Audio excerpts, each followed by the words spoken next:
কুমিল্লায় রাষ্ট্র কাঠামো মেরামতের ৩১ দফা প্রস্তাবনা এবং জনসম্পৃক্তি বিষয়ে যে প্রশিক্ষণ কর্মশালা চলছে সেখানে কথা বলছেন বিএনপির ভারপ্রাপ্ত চেয়ারম্যান তারেক রহমান। আমরা সরাসরি চলে যাচ্ছি সেখানে। বাবা মারা গিয়েছে, মা মারা গিয়েছে, এই যে অনেকেই হাত তুলছে। বাবা মারা গিয়েছে, মা মারা গিয়েছে, স্বজন মারা গিয়েছে, হাত করা অবস্থায় তাকে জানাজায় যেতে হয়েছে অথবা জানাজাও পাননি। বহু মানুষ আছেন, বহু মানুষ আছেন, এই যে অনেকেই হাত তুলছেন।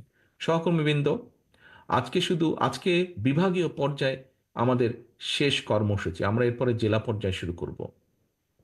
আমি শুধু আজকে কুমিল্লা বিভাগের নেতাকর্মীদের উদ্দেশ্যে কথাটি বলছি না, আমি সমগ্র বাংলাদেশে ছড়িয়ে ছিটিয়ে থাকা আমার লক্ষ কোটি নেতাকর্মীর উদ্দেশ্যে কথাটি বলতে চাই।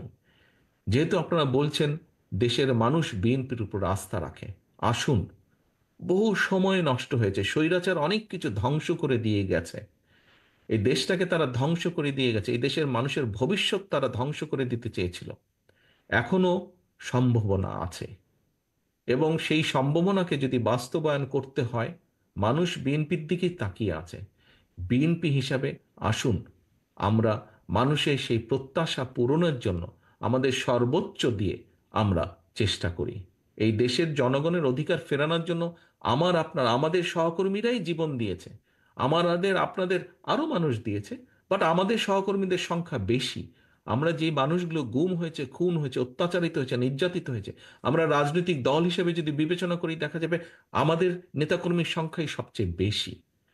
কাজেই যেই দলটি এত অত্যাচার নির্যাতন সহ্য করেছে, যেই দলটির এত মানুষ গুম খুনের শিকার হয়েছে, শহীদ হয়েছে, 60 লক্ষের মতন মানুষ গায়েবী মামলার শিকার হয়েছে, সেই দলটির কাছেই মানুষ প্রত্যাশা করে।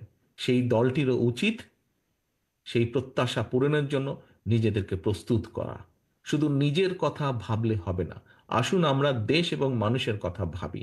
আসুন জীবনে বেঁচে থাকার জন্য যতটুকু আপনার প্রয়োজন আমরা ততটুকু করি, বাকি সময়টুকু আসুন আমরা মানুষ এবং দেশের জন্য ব্যয় করি।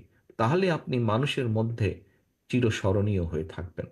প্রিয় সহকর্মীবৃন্দ, আসুন আজকে আমাদের প্রত্যাশা হোক, আমাদের শপথ হোক, আমাদের প্রতিজ্ঞা হোক, জীবনের বাকি দিনগুলো আমরা চেষ্টা করব এই দেশের জন্য, দেশের মানুষের জন্য ভালো কিছু করার, ভালো কিছু করে চলে যাবার।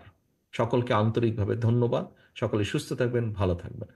আল্লাহ হাফেজ। বাংলাদেশ জিন্দাবাদ। বাংলাদেশ জাতীয়তাবাদী দল জিন্দাবাদ।